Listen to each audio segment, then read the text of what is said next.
하나님이 사랑하시는 비산동교회 성도님들, 지난 하루 동안 평안하셨습니까? 오늘 우리에게 주시는 하나님의 말씀은 출애굽기 14장 1절에서 9절까지 말씀입니다. 하나님의 말씀을 함께 읽겠습니다. 여호와께서 모세에게 말씀하여 이르시되 이스라엘 자손에게 명령하여 돌이켜 바다와 믹돌 사이의 비하하롯 앞 곧 바알스본 맞은편 바닷가에 장막을 치게 하라. 바로가 이스라엘 자손에게 대하여 말하기를 그들이 그 땅에서 멀리 떠나 광야에 갇힌 바 되었다 하리라. 내가 바로의 마음을 완악하게 한즉 바로가 그들의 뒤를 따르리니 내가 그와 그의 온 군대로 말미암아 영광을 얻어 애굽 사람들이 나를 여호와인 줄 알게 하리라 하시매 우리가 그대로 행하니라.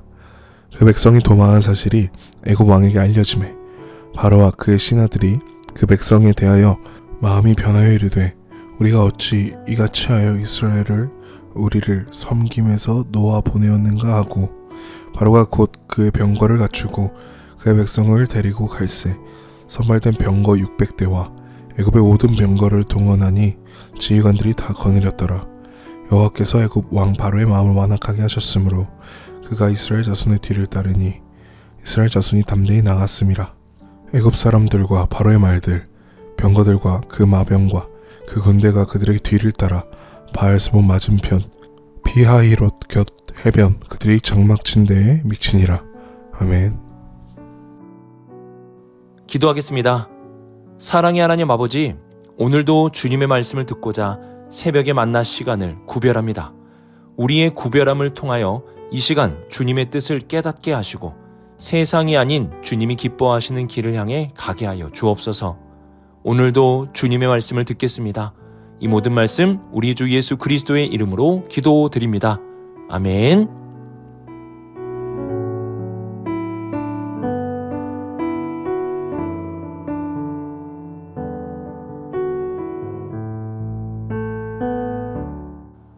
우리는 지난 시간 하나님께서 블레셋 사람의 땅을 향하여 가지 않으시고 광야로 이스라엘 백성들을 돌아가게 하셨다는 사실에 대해 살펴보았습니다. 하나님이 이스라엘 백성들을 광야로 몰아가심은 이들을 훈련시키시기 위함이었습니다. 이렇게 하나님은 광야로 이스라엘 백성들을 인도하시다가 또 그 행로를 바꾸셨습니다. 하나님의 구름기둥과 불기둥이 이스라엘 백성들을 이상한 곳으로 인도하기 시작한 것인데요. 그들을 인도한 곳은 막다른 골목과 같은 바다 앞이었습니다. 더 이상 나아갈 수 있는 길이 없는 바다 앞에 장막을 치게 하신 것입니다. 3절을 보시면 이 소식이 애굽의 왕 바로에게 들리게 되었다는 것을 알려줍니다. 바로 왕이 볼 때 이들이 광야로 간 것은 갈팡질팡 아무런 준비가 되어 있지 않는 방황하는 모습으로 보였고 바다 앞에 장막을 쳤다는 것은 도망칠 곳이 없는 궁지에 몰린 것으로 보게 되었습니다.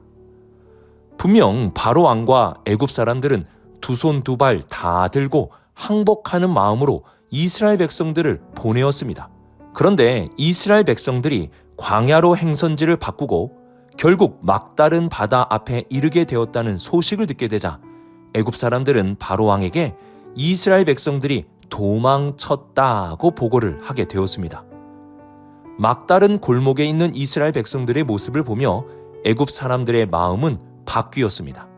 그리고 13절 하반절을 보시면 우리가 어찌 이같이 하여 이스라엘을 우리를 섬김에서 놓아 보내었는가 라고 말하였습니다. 여기서 섬김이라는 것은 이들이 우리의 노동력이고 노예였다는 것을 의미합니다. 이들은 막다른 골목에 있는 이스라엘 백성들을 보게 되자 다시 도망친 노예들을 잡아들여야 한다는 마음으로 바뀌게 된 것입니다. 그리고 바로는 도망친 노예를 잡으려고 병사들을 일으키게 되었습니다. 애굽 사람들이 볼 때 광야는 방황의 장소이고 바다 앞은 막다른 골목의 장소였습니다. 그래서 다시 마음을 바꾸어 이스라엘 백성들을 추격하려고 한 것입니다. 하지만 하나님께 있어서 광야는 훈련의 장소이고 바다 앞은 하나님의 영광을 드러내는 장소입니다. 4절을 보시면 내가 바로의 마음을 완악하게 한즉 바로가 그들의 뒤를 따르리니 내가 그와 그의 온 군대로 말미암아 영광을 얻어 애굽 사람들이 나를 여호와인 줄 알게 하리라고 말씀하셨습니다. 막다른 곳에서 하나님은 애굽을 무찌르심으로 하나님이 승리를 주셨다는 사실을 알게 하고자 하셨습니다. 이스라엘 백성들이 지금 확인해야 할 것은 광야에 있느냐, 막다른 골목인 바다에 있느냐가 아닙니다. 이들이 확인할 것은 딱 하나입니다. 지금 이곳에 하나님이 함께 하시는가, 아니면 하나님이 떠나셨는가? 이것만 확인하면 됩니다. 만약 광야 가운데에 하나님이 함께 하신다면 이는 훈련을 위한 장소가 되는 것이고, 막다른 골목에서도 하나님이 함께 하신다면 이곳에서 승리하게 하심으로 하나님의 영광의 장소가 될 것입니다.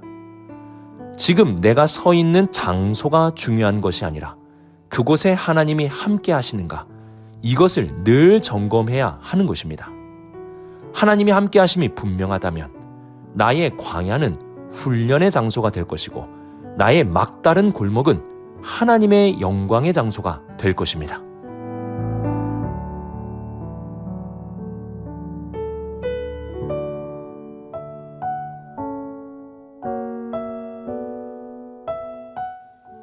(7절을) 보시면 바로가 선발한 병거가 600대라고 말씀하고 애굽의 모든 병거를 동원하였다고 말씀합니다. 그리고 지휘관들이 다 거느렸다고 하는데, 여기서 지휘관이란 능숙한 군사들을 가리킵니다. 즉 바로 왕은 애굽에 있는 최고의 군사들과 최고의 무기와 최대의 병력을 이끌고 나온 것입니다. 이러한 최고와 최대의 병력을 이스라엘은 이길 수가 없습니다. 더욱이 바다를 뒤에 지고서는 절대로 이길 수 없습니다. 이스라엘의 숫자는 장정만 60만이었지만 전쟁을 할 만한 능력이 되지 못하였습니다. 이스라엘의 무리에는 노약자와 어린이들과 여성들도 있었습니다. 장정들은 자신의 가족을 보호하기도 어려웠을 것입니다. 이러한 상황에서 전쟁을 벌인다면 이스라엘이 이길 확률은 0%였을 것입니다. 하지만 8절을 보시면 여호와께서 애굽 왕 바로의 마음을 완악하게 하셨으므로 그가 이스라엘 자손의 뒤를 따르게 되었음이라고 말씀합니다. 애굽 왕이 이스라엘을 추격하도록 하나님이 그렇게 만드신 것입니다. 하나님은 애굽의 왕 바로를 바다 앞으로 유인하셨습니다. 그리고 8절 하반절을 보시면 이스라엘 자손이 담대히 나아갔다라고 말씀하는데요. 이 말씀은 애굽의 추격에도 두려워하지 않고 나아갔다라는 뜻이 아닙니다. 이들은 아직 애굽의 추격을 알지 못하고 있습니다. 이들은 그저 하나님이 인도하시는 것에 따라 구름 기둥과 불 기둥이 인도하는 대로 바다 앞으로 담대히 나아간 것입니다. 하나님은 이스라엘 백성들을 구름 기둥과 불 기둥을 따르게 하심으로 결국 궁지로 몰아 넣으셨습니다.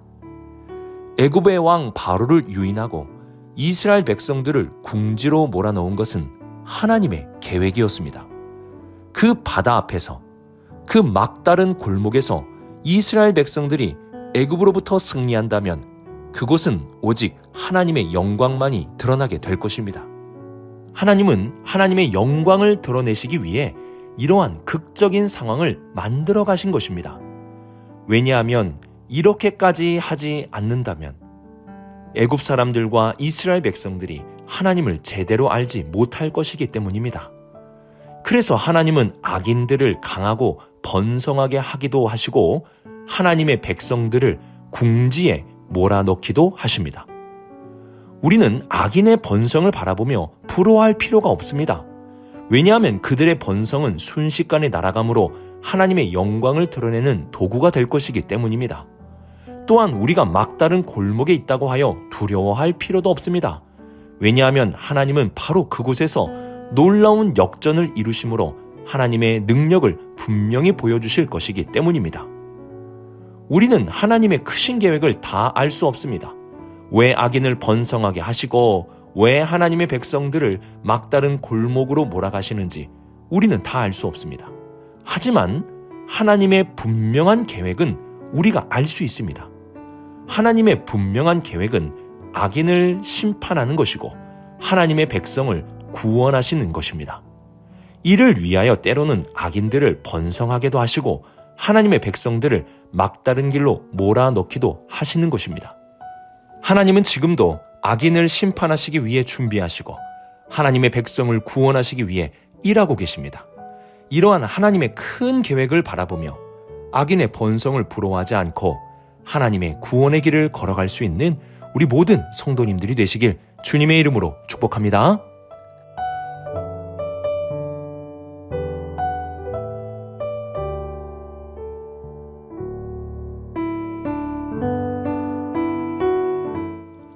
우리는 하나님의 큰 계획을 다 이해하지 못할 때가 많이 있습니다. 왜 애굽 군대를 일으키게 하시는지, 왜 우리를 막다른 길로 인도하시는지 우리는 다 헤아리지 못할 때가 참 많이 있습니다. 그래서 우리는 막다른 골목에서 하나님의 크신 계획을 볼 수 있게 해달라는 기도를 꼭 드려야 합니다. 불평하기 전에, 불만하기 전에 하나님의 크신 계획이 무엇인지 묻고 또 물어야 합니다. 내가 막다른 골목에 있을 때는 빨리 피해야 할 때가 아니라 하나님께 물어야 할 때입니다. 빠른 다리로 도망칠 때가 아니라 무릎을 꿇고 기도해야 할 때입니다. 다윗 왕의 위대함은 그가 많은 전쟁에서 승리했다는 것에 있는 것이 아닙니다. 다윗의 위대함은 막다른 길에서 하나님께 물었다는 것이고 그 자리에서 기도했다는 것입니다. 기가 막힐 웅덩이에 빠졌을 때 하나님의 뜻을 기다리고 기다렸으며 기도했다는 것입니다. 깊이 생각해 보면 우리의 이 완고함을 꺾기 위해서는 막다른 골목도 필요함을 깨닫게 됩니다. 막다른 골목에 가지 않고서 어찌 우리가 하나님을 찾고 부르짖으며 하나님 앞에 무릎을 꿇을 수 있겠습니까? 막막할 때 그때 하나님의 뜻을 묻고 전능하신 하나님 앞에 우리의 무릎을 완전히 꿇을 수 있게 되는 것입니다.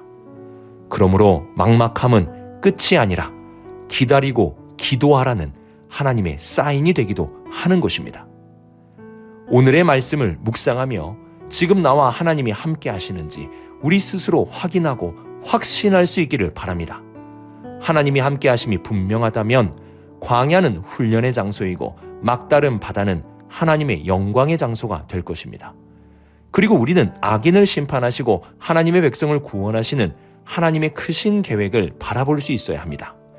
마지막으로 막다른 골목은 하나님의 뜻을 묻는 장소이고 우리의 무릎을 꿇는 장소입니다. 오늘의 말씀을 통해 내가 있는 막다른 골목에서 바로 그곳이 하나님의 영광의 장소가 되도록 기도하시고 바로 그곳에서 더 크고 놀라운 하나님의 계획을 바라보며 기다릴 수 있는 우리 모든 성도님들이 되시길 주님의 이름으로 축복합니다. 기도하겠습니다. 광야를 훈련의 장소로, 막다른 골목을 영광의 장소로 바꾸시는 하나님 아버지, 우리와 함께 하시는 하나님, 우리 모든 성도들이 어떠한 장소이든 훈련의 장소가 되게 하시고 하나님의 영광의 장소가 될 수 있도록 바꾸어 주시옵소서. 막다른 곳에 있을 때에 악인의 형통을 바라보며 부러워하는 것이 아니라 하나님의 크신 계획을 바라보며 하나님의 크신 계획과 뜻을 알기 위해 기다리고 기도할 수 있는 우리 모든 성도들 되게 하여 주옵소서. 이 모든 말씀 하나님의 아들 우리 주 예수 그리스도의 이름으로 기도드립니다. 아멘.